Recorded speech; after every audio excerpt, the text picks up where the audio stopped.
Vraiment, nous vous remercions par rapport à ces venus qui conseil municipal bi nga xamanteni je dirais même pas conseil municipal mais je dirais le complot de la commune bi nga xamanteni tay mom nga assister te li nga xamanteni mo ci gëna crucial gën ci métti moy on nous a amené un document bo xamanteni matul pour ñu def lan oriental compte administratif amuñu compte de gestion amuñu dara bo xamanteni jóge na ci payeur te dama foog ni nit ki aussi bo bëggee juger liggéeyam ce qu'il faut faire moy dalay jox li nga xamanteni mom nga ko santoon mu xam ko mais en outre aussi li nga xamni mom la réaliser te payeur accepté ko trésor accepté ko su boobaa nga ñëw en confrontation nga xool dañoo war a identique te loolu amuñu ko déjà pour commencer. Autre part ñu ñëw dugg ci salle bi expliquer de 10h à 14h30 mënuñu am par exemple benn waxtaan boo xamante ni noble na wala tege na ci li jaadu askan wi ni mu doon xaar ci ñun nag mooy ñu dénoncer ce qui se passe. Moi je dis que dans ce complot nag il faut dire le complot ça j'ose le dire. Parce que lenn rek moo ci am solo mooy ñi nga xam te ni ñoo nekk ci biir salle bi di wax lenn rek moo leen intéressé kese mooy affectation désaffectation affaire suuf si moo leen intéressé ça on le dit et on assume toute responsabilité boo xam ne am na ci parce que en tant que conseil du ñu seetaan fu ñuy délapider ak di justifier loo xamante ni c'est pas convenable c'est pas normal ñuy ñëw di ko ànd ak ñoom là je vous le dis directement. Autre part les frondeurs comme ni ngeen ñu tudde on n'est pas des frondeurs nous sommes des personnes vouées de sens des personnes respectées et respectables des personnes yoo xamante ni fu ñu mën a ne askan wi mooy tax ñu di fa wax quel que soit alpha nag kon bu ñu fekkee ñëw nañ en concertation ñu nekk un nombre égal à 27 peut-être y a que Al Amin qui manque ah ñun ñëw tey motuñu sax 10 c'est parce que y en a qui ont vendu leur âme et ça je le répète te loolu lu jaadu ji la lu ñàkk jaadu la on donnera la liste on dira ce qui est déplorable dans tout ça nag j'ose le nommer la personne même bi nga xamante ni moom moo nekkoon di doxal suñu front ah doon koo xamante ni bi ñuy déposer suñuy lettre à l'OFNAC moom lañ bi ñuy déposer fépp moom lañ njëkk a débauché moyennant je ne sais quoi loolu lu doy waar la Jules Samb ah pour quelle raison am na yoo xamante ni dafa sax jekkul tu vois c'est pas une attaque nag par rapport à la personne de Gilles c'est une attaque par rapport à ce qu'il nous a fait il a trahi à un groupe bu ko neexee nañu yóbbu fu ko soob dañ koy wax dégg nga ñun dañoo nekkoon un groupe restreint un groupe respecté kon moom moo porté suñu adresse et on assume toute responsabilité doomu aadama day wax dëgg te yàlla tax nit loo narul bu ko def bay boo ngeen yóbbu ñu fu leen neex ngeen dem ak ñun fu leen neex mais seule la population et la vérité seule est révolutionnaire gis nga maguy bi xam nga lan la y a le foncier qui reste à être justifié et dinañ ko justifier avant le départ. comme niñ ko gisee tey dañu amoon conseil municipal mu porté woon ci compte administratif bu ñu waroon voté ñu ngi joxoon rendez-vous 10h la waroon démarrer mais jusqu'à présent on est presque à 15h gis nañ ni démarré gul loolu nag li ko waral mooy dafa am benn groupe de frondeurs ci li ñu leen tuddee ñenn ñi waaye dañ jàpp ne dafa am ay convictions ak ay principes yu gëm mooy que Mor Sarr ba depuis 2014 ba léegi lu ko neex lay def ak ni mu ko neexee am ñu ci ànd ak moom am ñoo xam ne ànduñu ci ak moom ñi ci àndul ak moom mooy ñi taxaw nii ci commencement bi nag nekkoon nañ au nombre de 25 waaye li ñuy wax naan xaalis doxul jàmm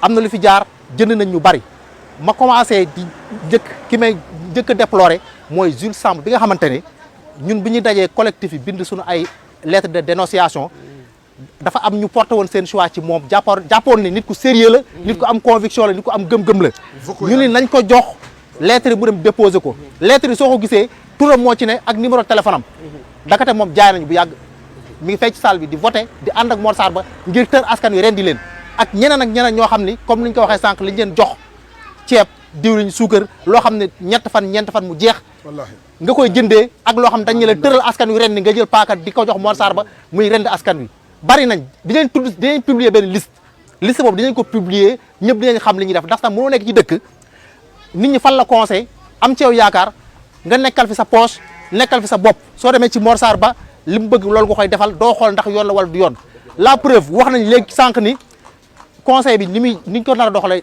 jaaduwul parce que wax nañ fi ba soulever ay question de procédure muy ci forme bi wax nañ ni Mor Sarr ba warul présider session bi nga xamante ni tey mi ngi porté ci vote compte administratif bi wax nañ tam aussi ni les secrétaires de séance warul nekk secrétaire municipal parce que être secrétaire municipal ne signifie pas être secrétaire de séance si conseil municipal yi la jóge loolu lépp li muy wane mooy ñàkk a xam danoo xamul fi ñuy taxaw fi may daaneel rek mooy comme li sama doyen wax sànq kase mooy que ñoom ña nga fay di voté waaye na askan wi yëpp xam ni am na benn ñun on est minoritaire d'accord parce que léegi tool ñi ngi xëy na ñi ngi nekkoon 25 léegi booy xool ñi ngi ci entre ay 12 13 ba 14 waaye loolu dañuy wax ni ça importe peu loolu li am solo mooy li ñuy défendre les valeurs ak principes yi nga xam ne moom la ñuy défendre te yaakaar nañu askan wi loolu la ñu gën a adhéré que Mor Sarr ba tëju bi nga xamante ne ñi wax ne ñoom ñooy la majorité tëju nañu ak moom fële di rendi askan wi loolu il faut jaxaay yëpp xam ko tey jii. mais est-ce que lii nekkul benn victoire pour donc les frondeurs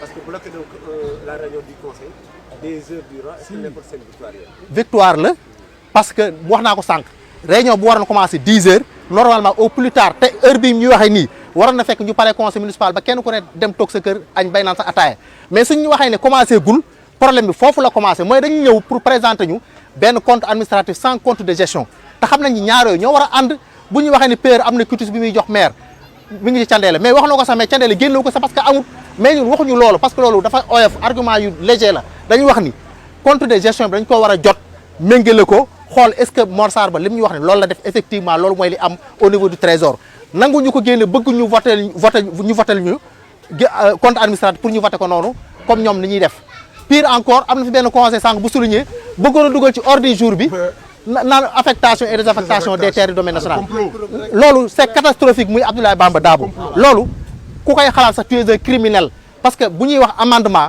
am na ay points yoo xam ne kenn mënu ko amender ah on ne l'a pas adopté. non adopté wu ñu point boobu mooy liñ ci bëggoon a glisser te loolu li tax xam nan ko am nañ ay suuf ñuy caxa ji bëgg koo lewal ñu bàyyi ba ñëw conseil municipal en fin tenante benn conseil jóg en l'occurrence Abdoulaye Bamba Dabo naan damay def amendement dama bëggoon ñu dugal ci point bi mooy affectation et désaffectation des terres du domaine national loolu criminel rek moo mën a xalaat loolu criminel dëgg moo mën a xalaat loolu parce que une question aussi importante que ça yow nga xalaatul leneen lu du ko dugal amendement comme ça en séance tenante pour ñu jàllale la ko ñii ay criminel lañ ay criminel hors pair mooy suñu conseil municipaux yi nga xamante ni ñi ngi jaxaay di nax askan wi di leen wax loo xamante ni wuute na ak li nekk ci ñoom seen poste lañ fi nekkal ak seen bopp gëmuñu askan wi leen falool trahir nañ leen war nañ leen. Chers collègues conseillers, les patriotes, les hommes et les femmes pleins de dignité, je pense que je tire entière satisfaction de ce qui s'est passé ce matin. Pourquoi? Le nombre importe peu, la qualité importe, prime sur la quantité. Nous sommes une qualité vraiment significative, peu importe le nombre. On était 25, nous voilà maintenant à 10, 12 personnes. Je veux que le grand débat et la population de Jaxaay fasse un tri pour dresser deux camps. Un camp pour la commune, un camp pour le maire. Et comment les choses se sont passées? La corruption a vraiment prévalu sur beaucoup de personnes. Et ça a été une surprise. À quel prix? Pour des sacs de riz, de poulet, 5 litres d'huile et une enveloppe. Et nous sommes à une période finissante. Nous ne sommes plus légitimes. Nous savons que depuis juin 2019, les collectivités locales n'existent plus. On gère les affaires courantes. Qui gère les affaires courantes? Vraiment, il n'y a pas quelque chose de valable, de légitime. Et à ce point, je félicite tous les camarades qui sont là pour consolider notre combat. Et vraiment, on ne baissera jamais les bras. Nous resterons dignes. Et par-delà et parallèlement, nous remercions personnellement Maodo Malick Mbengue. Il a regretté sa démission, mais peu importe. Vous avez à côté de vous des hommes de valeur, des femmes de valeur que nous sommes. Donc, nous vous félicitons. Le compagnonnage continuera. Si les gens croient que Mor Sarr les mettra dans une liste, ils se trompent. Les locales, c'est autre chose. Les législatives, c'est autre chose. Donc, nous les attendons au tournant. Et nous demandons, et je salue, je confirme ce que Samba Sow disait, ce que Makouré disait, en disant que dinañ leen jënd doo leen dem dinañ dem parce que c'est la dignité qui va payer. Et je pense qu'on l'a démontré aujourd'hui. On a un imam Babacar Ndiaye, un homme vraiment engagé. On a un jeune, Mademba Ndiaye, engagé, un homme de droit. Nous sommes des hommes de droit. Chacun a sa compétence professionnelle. Mais Jules Ndiade est là, l'autre est là, Momarka, c'est notre Djawrin, Abdou Aziz Ndoye, Modou Ndiaye, Al-Amin, Baye Gaye, Sissoko. Donc, nous voilà un groupe de 10 à 12 personnes et nous garderons les valeurs. On va pérenniser cette démarche jusqu'à faire dégager Mor Sarr Ba. Merci. Ok, on a remarqué que vous avez bloqué donc le conseil. Oui. des heures durant. Voilà. Est-ce que nous pouvons savoir donc la raison? Non, c'est parce que la minorité a dominé la majorité. Pourquoi? Parce que Vous réclamez. nous réclamions, il y a des amendements, il y a des gens qui m'ont vraiment précédé à intervenir, tels que Momarka et l'autre, Abdou Aziz Ndoye et Madame Mandiaye. Mais moi, j'allais attendre, le point qui m'intéresse le plus, c'était le cas du compte administratif. Je déplore que le payeur ou le préfet ou son représentant accepte un tel acte. Ce n'est pas réglementaire. L'article 450 du Code des collectivités locales exige à ce que, si toutefois une réunion se tient par rapport à un compte administratif, il faut qu'on présente au Conseil tous les deux documents. Tel n'a pas été le cas. De gestion et le compte administratif. Absolument. Ce que je déplore, non pas, j'ai entendu le pire. Parce que si un agent du payeur, du trésor, parle à des intellectuels, des juristes, des hommes expérimentés, hein, nous avons toujours été des procéduriers. Ce n'est pas normal qu'un acte écrit adressé à la mairie suffit pour qu'on dise que le trésor a validé la gestion du maire. Faux et faux, nous sommes contre et nous serons toujours contre. Merci.